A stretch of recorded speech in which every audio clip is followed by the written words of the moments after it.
এজেন্সিগুলো মিডিয়াকে নিয়ন্ত্রণ করে, এজেন্সিগুলো হচ্ছে ব্যুরোক্র্যাটদেরকে নিয়ন্ত্রণ করে। সেজন্য ডিজিএফআই নামে যে সংগঠনটি রয়েছে সেটির বিরুদ্ধে যথাযথ ব্যবস্থা নিতে হবে।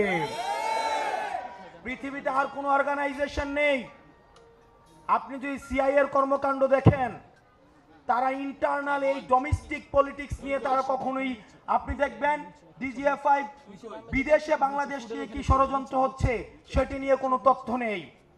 তারা একটা রাজনৈতিক দলের সাথে আরেকটা রাজনৈতিক দলের, একটা রাজনৈতিক নেতার সাথে আরেকটা রাজনৈতিক দলকে কিভাবে মুখোমুখি দাঁড় করিয়ে দেওয়া যায় সেটি নিয়ে তারা দিনরাত হচ্ছে ব্যস্ত থাকে। আমরা বলবো আপনারা আপনাদের কাজ করেন। এই আনঅডিটেড, আপনারা যদি দেখেন ডিজিএফআই এর কিন্তু অর্থ কখনো হিসাব করা হয় না। একটা আনঅডিটেড, একটা ফান্ডেড একটা প্রতিষ্ঠান হচ্ছে ডিজিএফআই, এবং সেটাকে দীর্ঘদিন গুম খুন হত্যার সাথে সেটাকে জড়িত করা হয়েছে।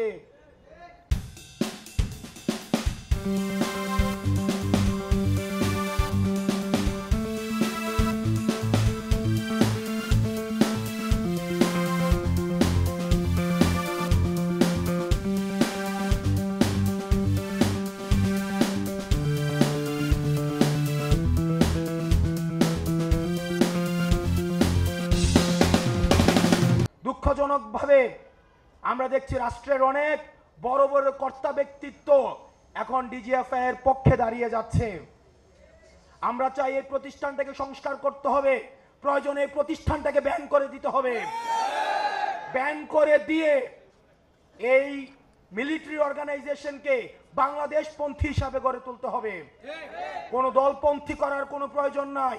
বাংলাদেশের স্বাধীনতা সার্বভৌমত্বের জন্য এই মিলিটারি অর্গানাইজেশনকে আধুনিক যুগোপযোগী, আমাদের 24 দফায় আমরা যেভাবে বলেছি বাংলাদেশপন্থী একটা মিলিটারি অর্গানাইজেশন আমরা গড়ে তুলব, সেভাবেই গড়ে তুলতে হবে। প্রিয় যুব সমাজ, অ্যাডমিনিস্ট্রেশন, মিলিটারি এবং মিডিয়া সংস্কারের জন্য এবং পরবর্তী বাংলাদেশ বিনির্মাণের জন্য আমাদেরকে সবাইকে ঐক্যবদ্ধভাবে কাজ করতে হবে। আমরা জানি আমরা সফলভাবে পতন করতে পেরেছি, কিন্তু এখনো পর্যন্ত সফলভাবে রাষ্ট্র গঠন করতে পারি নাই। সুতরাং সফলভাবে রাষ্ট্র গঠন করতে হলে আমাদেরকে সবাইকে ঐক্যবদ্ধ থাকতে হবে। এবং আমরা জানি আমাদের রাষ্ট্রের বিরুদ্ধে বিভিন্নভাবে ভারতে বসে ষড়যন্ত্র করা হচ্ছে। আওয়ামী লীগের বি টিমকে আবার আমাদের রাজনৈতিক ময়দানে নামিয়ে আসা হয়েছে। আওয়ামী লীগকে আমরা যেভাবে প্রতিরোধ করেছি, ঠিক একইভাবে আওয়ামী লীগের বি টিম যে নামে রাস্তায় নামুক না কেন, আমরা তাকে প্রতিরোধ করব। বাংলাদেশ ফ্যাসিবাদী বিরোধী রাজনৈতিক দলগুলোকে ঐক্যবদ্ধ থাকতে হবে। এখানে জাতীয়তাবাদী শক্তির যে রাজনৈতিক দলে এনি ভাই এখানে উপস্থিত রয়েছেন, জামাতে ইসলামের নেতৃবৃন্দ এখানে উপস্থিত রয়েছেন। বাংলাদেশের পরবর্তী বাংলাদেশ বিনির্মাণের জন্য ফ্যাসিবাদ বিরোধী রাজনৈতিক দলকে ঐক্যবদ্ধভাবে থাকতে হবে, নতুবা সেটির সুযোগ নিবে আওয়ামী লীগ, সেটির সুযোগ নিবে XYZ নামে আওয়ামী লীগের বি টিম। এবং আমার কাছে প্রশ্ন, ফ্যাসিবাদ বিরোধী রাজনৈতিক দলগুলো যেহেতু এখানে আছে, 5ই আগস্ট পরবর্তী সময়ে যারা আওয়ামী লীগের নির্বাচনগুলোকে বৈধতা দিয়েছে, সেই মুনাফেক জাতীয় পার্টি কিভাবে মাঠে এসে হুঙ্কার দেয়? আমরা দেখতে পাচ্ছি আবার জাতীয় পার্টি দিয়ে ভারত থেকে আওয়ামী পুনর্বাসনের আবার ছক করা হচ্ছে। আমাদের সেটির বিরুদ্ধে গণতান্ত্রিকভাবে আন্দোলন গড়ে তুলতে হবে।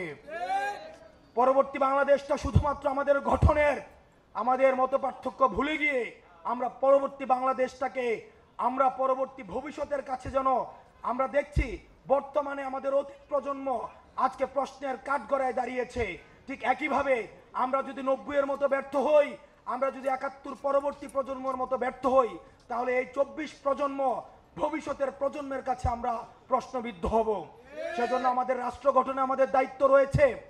একই সাথে সাথে আমাদের যুব শক্তির ভাইরা যেহেতু এখানে রয়েছেন, আমাদের একই সাথে সাথে আত্মসমালোচনাও করতে হবে। আমাদের দলে আমরা দেখছি অনেকে সুযোগ সন্ধানী হয়ে চাঁদাবাজের সাথে, দুর্নীতির সাথে, তদবিরের সাথে, টেন্ডারবাজির সাথে জড়িত হওয়ার চেষ্টা চালাচ্ছে। তাদের বিরুদ্ধে আমাদের সচেতন থাকতে হবে। লক্ষ লক্ষ নেতা কর্মীর আমাদের কোনো প্রয়োজন নাই। সংখ্যায় লক্ষ লক্ষ নেতাকর্মী হাসিনাকে প্রোটেক্ট করতে পারে নাই। আমাদের সৎ, যোগ্য, নৈতিক, আমাদের সংখ্যায় কম হোক, তাদেরকে নিয়েই আমরা পরবর্তী বাংলাদেশ বিনির্মাণ করব। প্রয়োজনে আমরা জেলের শিকার হব, আমরা জুলুমের শিকার হব, কিন্তু আমাদের পথ কেউ ঠেকাতে পারবে না। একটি সংখ্যার কথা বলে যেতে চাই। আপনারা দেখেছেন আমাদের সহযোদ্ধা, আমাদের বন্ধু, রাজপথ থেকে উঠে আসা, ফেসিবাদের চোখে চোখ রেখে কথা বলা সার্জিস আলমের বিরুদ্ধে আজকে মামলা দেওয়া হয়েছে। এটা আমাদের জন্য একটা সিগন্যাল। ডিজিটাল সিকিউরিটি অ্যাক্টের কথা বলে হাসিনা আমাদের টুটি চেপে ধরেছে। এই মানহানির কথা বলে আজকে যেভাবে মামলা দেওয়া শুরু করেছে, এটি আমাদের জাতির জন্য একটি সিগন্যাল।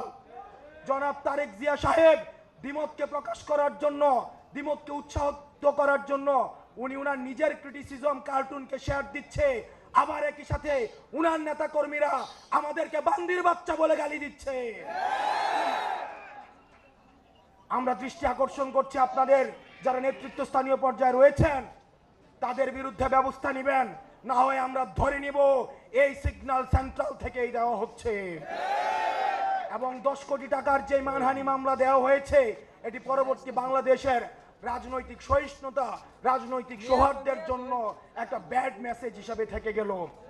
আমরা চাই আপনারা আমাদের প্রতি কাঁটা ছুড়বেন, আপনারা আমাদের মানহানি মামলা দিবেন, আমাদের টুটি চেপে ধরবেন, যারাই ধরুক না কেন আমরা আপনাদেরকে সাদরে বলবো গণতান্ত্রিক এই যাত্রা অব্যাহত রাখার জন্য প্রয়োজনে আমরা জেলে যাব, জুলুমের শিকার হব, প্রয়োজনে ফাঁসির কাস্টে ঝুলবো, কিন্তু কোনো অন্যায়, কোনো হাসিনার ডিএসি, কোনো সিকিউরিটি অ্যাক্ট, কোনো মানহানি মামলা আমাদেরকে আটকায় রাখতে পারবে না। আমরা চাই ফেসিবাদ বিরোধী শক্তি, আমরা ঐক্যবদ্ধভাবে আমরা পরবর্তী বাংলাদেশ বিনির্মাণ করব।